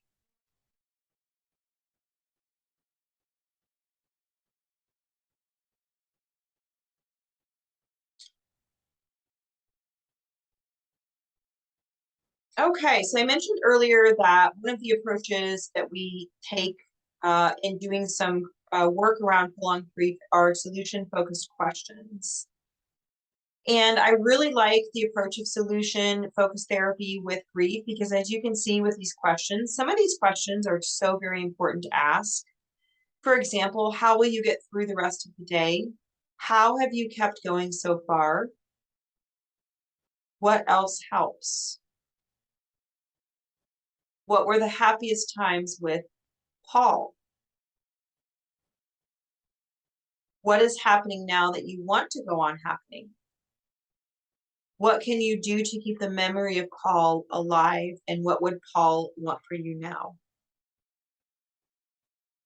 So very interesting questions that I encourage you to pose to your clients coming from this solution-focused perspective. You notice here with these questions, we're not focused on the problem.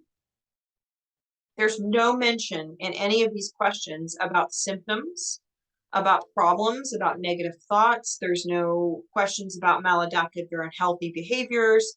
This is how solution-focused therapy is different, and in my opinion, presents us as clinicians with a fresh way of looking at clients and viewing clients, and not just from the lens of this kind of traditional medical model. What are your symptoms? What are your problems? And let's treat that. Solution-focused approaches comes from this place of strengths, assets, resources, options, and possibilities. So great questions here to be able to integrate into your work with clients around prolonged grief.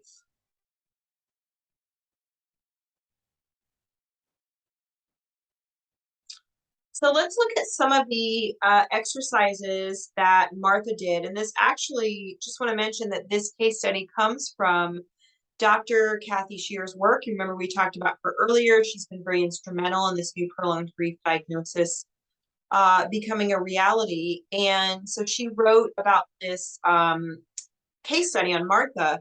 I'm condensing it in this presentation, and I have included the case study link on your resources page here in the presentation, because there's definitely more if you want to go and actually read through the entire case study.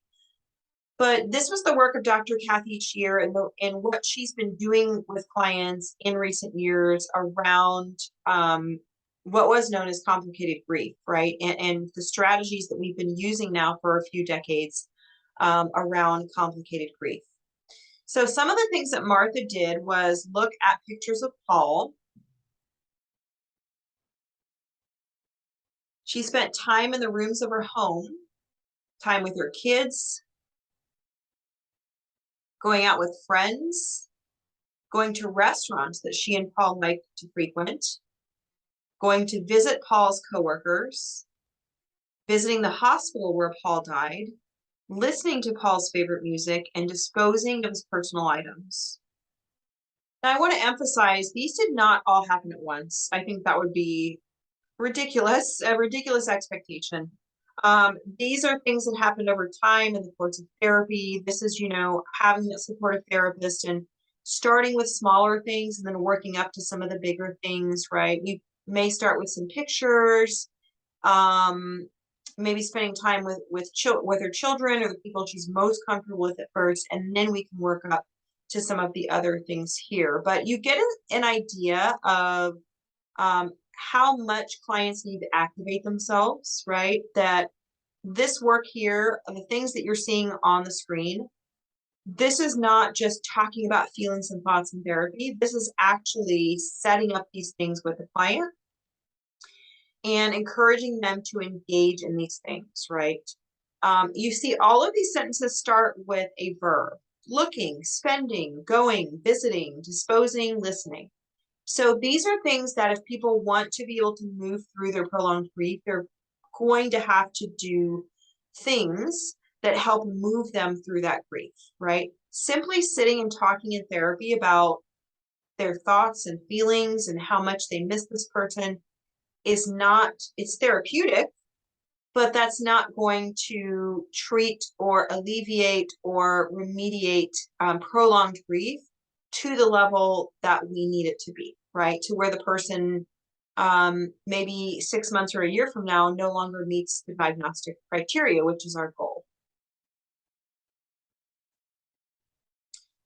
So as I mentioned, there's much more on Martha's treatment and interventions. If you go to this link here, you'll find out a lot about Paul's illness, Martha's strengths, their second session, how the miracle question, which comes from solution-focused therapy, was integrated, revisiting exercises, and then an imaginal conversation that Martha had with Paul. So check it out. Good, detailed information on a case study.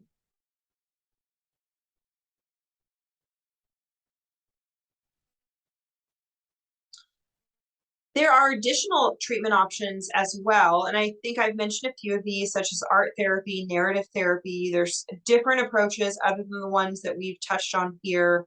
Also referring clients to religious and spiritual leaders. That can be very useful. Don't be afraid to ask your clients about religion and spirituality, by the way. I think there's kind of like this fear within our profession of going there with clients, but what we're actually finding and what we have found over the past several years is that this is an important area that needs to be explored with clients. And this can be a huge source of protective factors, strengths, resources, and recovery for people in a variety of situations. And then also support groups. Some people are not fans of support groups and some people are. So it's just really kind of individual preference there, depending on what people like or don't like regarding their own healing. The other thing I wanted to share is something called the cartography of grief, which really looks at being able to examine grief from kind of this visual perspective. And I thought this was a really interesting perspective on somebody's grief. You can see that there's a lot of symbolism here. You can see there's the cave of safekeeping. There's the boat of kindness. There's all these grief landmines on the left, which is they're in the valley of the unexpected. We have pockets of peace, hopes and fears railway, library of meaning, republic of memory, mountains of tissues, and waterfalls of tears. We also have fog banks of the future and beauty lookout. Also, I want to mention the sea serpent of toxic positivity. Some of you may be familiar with toxic positivity in general, which is kind of this, sugarcoating things, minimizing people's experiences by saying, oh, well, it could have been worse, or at least this, kind of silver lining it. But it's really important to be able to realize that we need to make sure that we're not giving clients these empty platitudes or not giving them any of this toxic positivity, right? We don't want to invalidate their experiences, their emotions. We don't want to minimize what they're experiencing. You know, saying things like, you know, well, at least you had them in your life for this long, or at least they didn't suffer. We call that silver lining. And so that's something we want to avoid because it doesn't demonstrate a lot of empathy, right? Empathy is more of, I can understand why you were so sad. I can understand, or it must have been very difficult when you lost her, right? So just being very genuine and again, that accurate empathy, as Carl Rogers often talked about.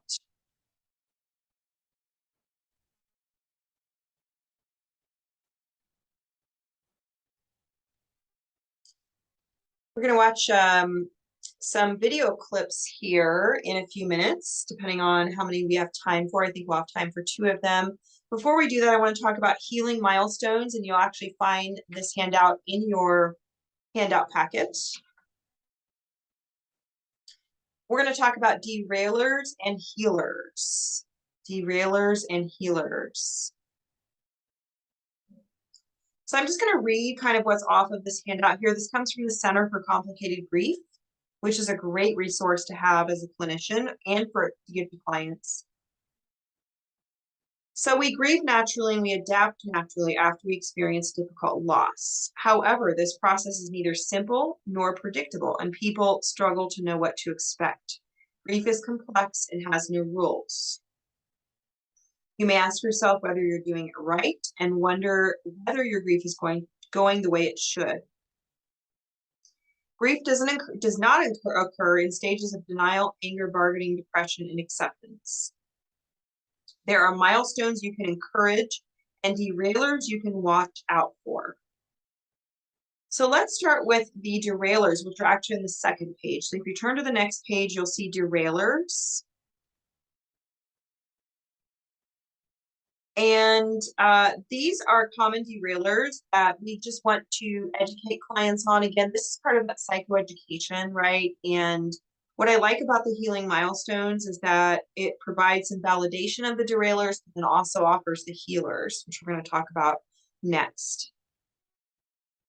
To find and deal with derailers, consider that all of us must learn to accept what we cannot change and decide how to best channel our energies towards ways we can learn and grow and towards acting where we might make a difference. So D is doubt that you did enough for the person who died. E is embracing ideas about grief that make you want to change it or control it. R is repeatedly imagining scenarios where the death didn't happen or happened differently, if only thinking. A is anger and bitterness you can't resolve or let go of. I is insistent belief that this death was unfair or wrong or shouldn't have happened. L is lack of faith in the possibility of adapting to the loss and having a promising future. E is excessive avoidance of reminders of the loss. R is rejecting support from others, unable to let others help and feeling hurt and alone. And S is survivor guilt that is stopping you from experiencing joy and satisfaction. So this is a great tool to show to clients as you're beginning your psychoeducation and you're trying to validate all of these different aspects of grief and the derailers that are common that people experience. You could give this one sheet to clients and have them check off or circle or highlight the ones here that they are really experiencing now. And then you can have a conversation with them about how it's common in the healing process to experience some of these derailers. Now let's go to the healing milestones. This is on the previous page. The H stands for honor your loved one and yourself. Discover your own interests and values. E is ease emotional pain. Open yourself to both painful and pleasant emotions. Trust that you can deal with emotional pain. It does not control you. A, accept grief and let it find a place in your life. L, learn to live with reminders of your loss. I, integrate memories of your loved one. Let them enrich your life and help you learn and grow. N, narrate stories of the death for yourself. Share them with others. B, gather others around you. Connect with your community. Let people in and let them support you. And there's a note at the bottom that says you reach these milestones in your own way, moving back and forth among them in no particular order. In doing so, a healing process unfolds naturally. As this happens, grief quiets and recedes into the background. However, sometimes healing can be derailed, and that's where the derailers come in. Either they're present in the beginning, and then somebody heals, and then sometimes a couple of those derailers may creep back in.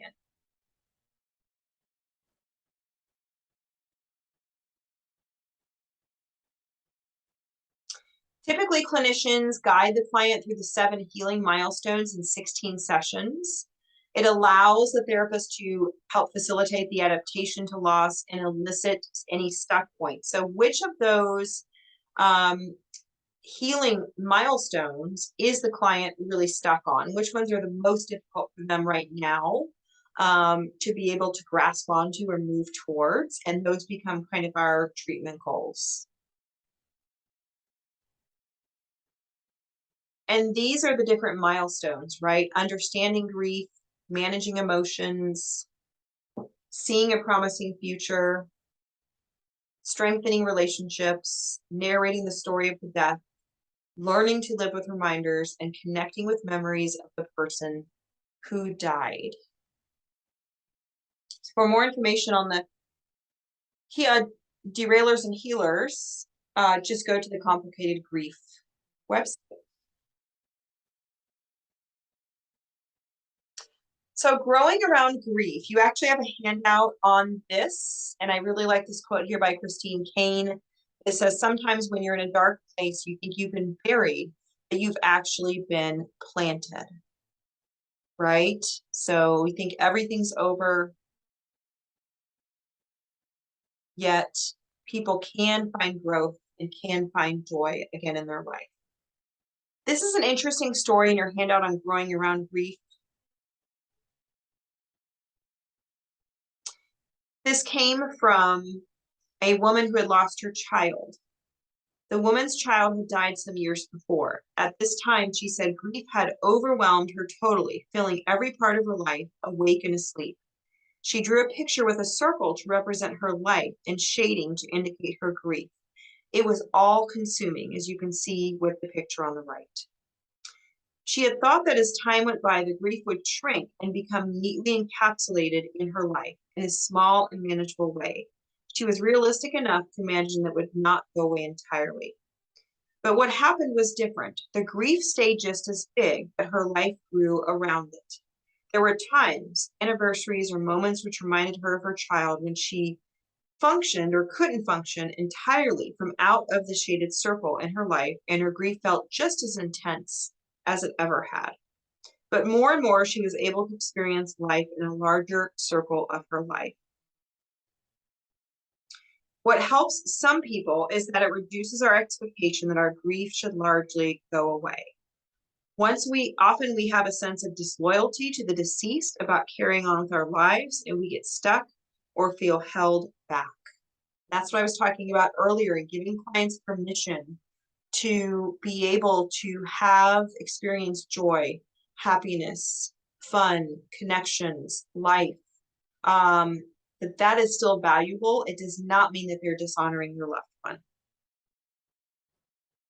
This model shows how we can still grieve the loss of our loved one while continuing our own lives. It explains the dark days, the not so dark days, and the depths the grief has given our lives. And then we have Tonkin's model of grief, which is based on what we just talked about, right? Is really looking at, again, this grief remains the same. It doesn't shrink, it doesn't go away, right? Time generally, and what we do at that time really allows us to grow around that grief. Okay, so we've arrived at the termination phase with Martha. Let's see what's going on with her. Martha's symptoms were markedly diminished at the end of the treatment. She still felt sad when she talked about Paul or when she thought about him. She still felt occasional pangs of missing him immensely when she was out with friends.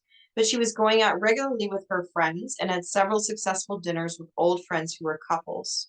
One of them wanted to fix her up with a widower he knew, but she said she didn't know if she was ready yet. She told the therapist that dating was probably in her future. Right now, though, she wanted to concentrate on starting the viola and working hard to repay the firm for their acceptance and understanding over the past 5 years. She said she owed them a lot. Martha smiled as she shook hands with the therapist to say goodbye. I am so grateful, she said. You gave me my life back and more. I feel stronger than I've ever felt. I'm not quite sure how it happened, but it feels really good. So we see Martha reintegrating back into life. She seems like she's a different person, right? This isn't the same Martha that we met at the beginning, that was really disconnected from life, really did not have a healthy, good quality of life, and was really struggling. Now you can see that she is still missing Paul, right? That grief has not gone away. She is re-engaging with life, with friends. She's re-engaging with her job. She's even considering possibly dating in the future. Most importantly, she says that she feels better, right? She feels good, she feels stronger, and she feels like she has her life back.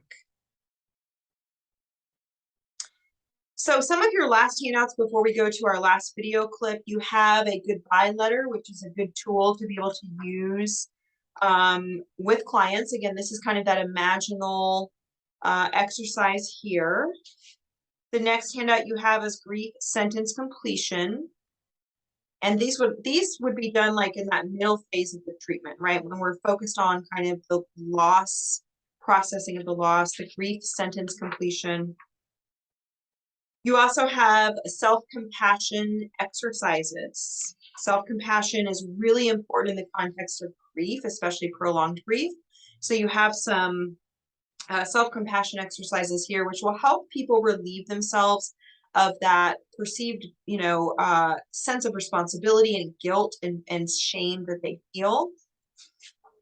And then finally, you have some interventions for prolonged grief. And so these are very specific techniques, interventions that can be useful around prolonged grief that I encourage you to check out.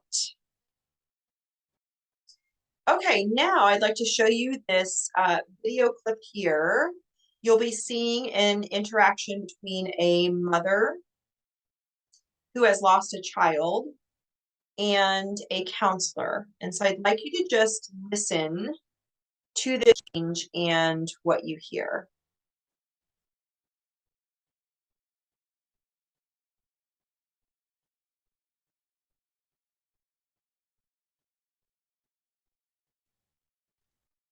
All right, let me back to the presentation so that I can get the video clip here and we will be all ready to go.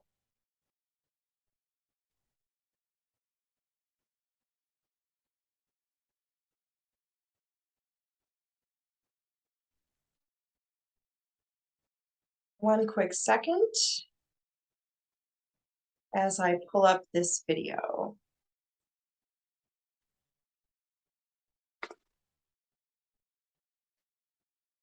And as you're watching this video, just note what you observe in terms of the client and therapist, the therapist presentation with the client.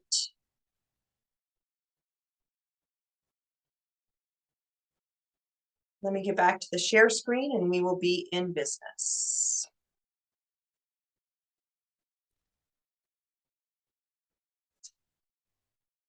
I do not believe there's closed captioning available on this video, so I apologize for that.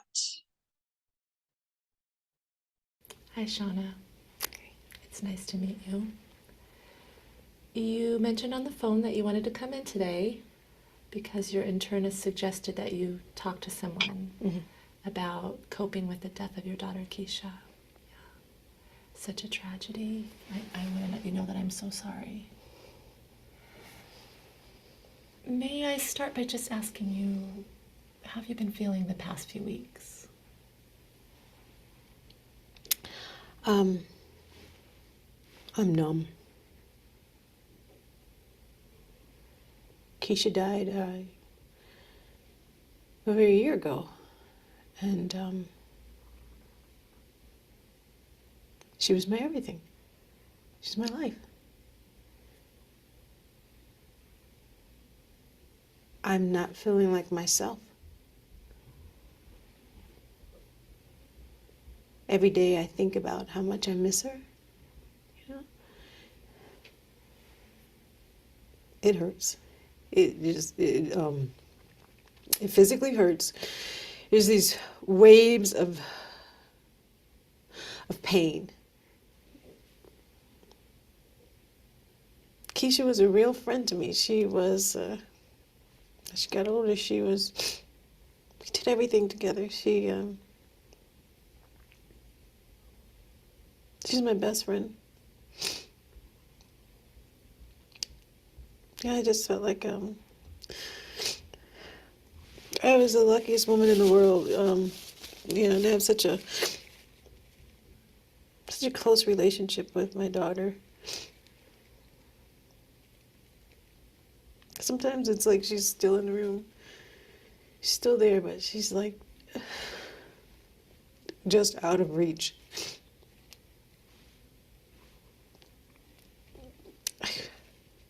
I really can't believe that this happened. I was sleeping in her pajamas. Sorry. Is that crazy? No. I feel like I feel like I can still connect to her, and it helps me. It helps me feel like she's not gone, and I just can't face getting rid of her stuff. I've been trying to keep myself busy around the house. I have a calendar. Mm-hmm. There it is. It's my calendar. I just like fill it with chores that I do every single week because I just have to stay busy. The moment I'm not busy, you know, I'm like, you should see me. I'm organizing my closets. I'm filing my papers. I'm just moving the furniture around. And you know, when I'm not busy, all I can think about is just, you know, how much I miss her. And when I find something that was hers around the house, I burst into tears. I wonder, have you been receiving any support from your family or friends or even like community members? My brother calls every once in a while and check in on me, but yeah, he's busy with taking care of his family, so I don't want to be a burden. I have a few friends who, you know, check in on me. They brought us food for a while after my daughter died, and every now and then they ask me out to a movie or lunch. I don't want to be bothered with anybody. I don't feel like seeing anyone right now. And they don't understand. They don't understand what I'm going through. They have their kids. And I don't want to hear them talking about their silly problems. They don't know what it feels like until they've lost a baby. I just get scared that it's going to be like Keisha never existed. I don't want to try to figure out how to live without her. I just want things to go back like they were. You know, what am I if I'm not her mother? Who am I? I was her mother. I'm going to shut up. I just feel like it doesn't mean anything, you know? Now with her, I feel so angry. You know, Shauna, when I'm trying to get to know someone, sometimes it's helpful for me to hear about some challenges that you've faced. Are there any big challenging life experiences that this loss has brought up for you? Yes. Yes. Definitely are. My mom died when I was young, when I was 8, and my father remarried, and my stepmother was not warm. She was not maternal. You know, I just missed my mom so much. And to be a mom myself was amazing. Yeah. Especially after I had 2 miscarriages. Yeah. I swore that I would always be there for Keisha. Yeah, but now that she's gone, and it reminds me of how it felt to lose my mom. I hate to say it, but I just get so angry. I'm angry that this happened. I'm angry at God. I'm May I ask, has there been anything that has comforted you? smoking. Smoking's always made me feel a little better when I'm stressed. So whenever I start to feel really down, which happens more often than not lately, I step outside for a cigarette. I probably smoke, a pack a day. I used to smoke like 2 or 3. And the only other thing that comforts me is being able to be around the things that make me feel like close to Keisha. So I stay home.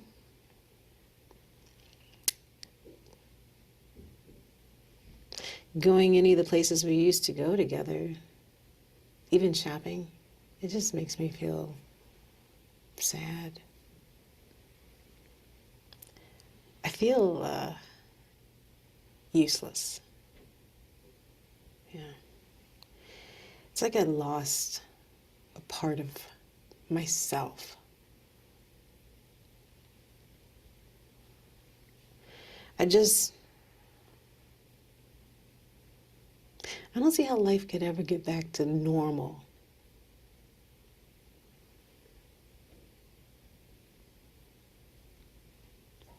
It feels pointless. Doing anything without her in this world, it just feels...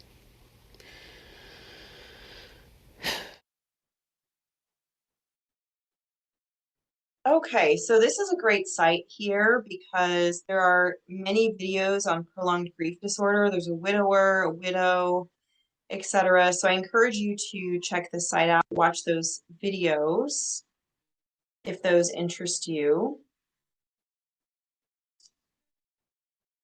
Let's go back to the presentation and wrap things up here. I just want to show you the last slide, which has all of the resources on that will be really good for you to check out here, deeper dive. There's the Center for Prolonged Grief, which is actually through Columbia University. Dr. Kathy Shear, heads that up. There's also a great manual here, number 2, Treatment of Prolonged Grief by Donald Meekenbaum, who is a longtime CBT therapist. And this is like a 30 or 40 page manual on working with complicated and prolonged grief. Third bullet point is those videos that we just looked at. You also have some more, like a clinical interview. You have the Martha case study, those self-compassion exercises if you want more of those, and then working with grief demonstration video. So we've covered a lot in this training. We talked about the new prolonged grief disorder diagnosis, the pros and cons. We also looked at ways in which to engage clients in these clinical questions and conversations around grief. You heard some of those questions asked in the video clip we just watched so that the clinician can kind of get an idea of where this client is at that lost a child. And you could hear in the video some of these symptoms that we talked about here in this presentation this mother is experiencing in her prolonged grief. We also talked about proper diagnosis, differential diagnosis between PTSD, major depressive disorder, and how they're different than prolonged grief. We then looked at different treatment approaches such as CBT, solution-focused, narrative therapy. We looked at the healing milestones and growing around grief. And then finally, we watched the video clip that you just saw on the mother with prolonged grief, and the way in which the counselor was soft with her and empathetic, curiously asking questions in an appropriate therapeutic way. So I hope that this training has been beneficial to you in understanding this new DSM-5 TR diagnosis. I hope that you have some good resources in your handout packet to utilize with your clients around grief, and look forward to seeing you in future trainings. Thank you all so much. Bye-bye.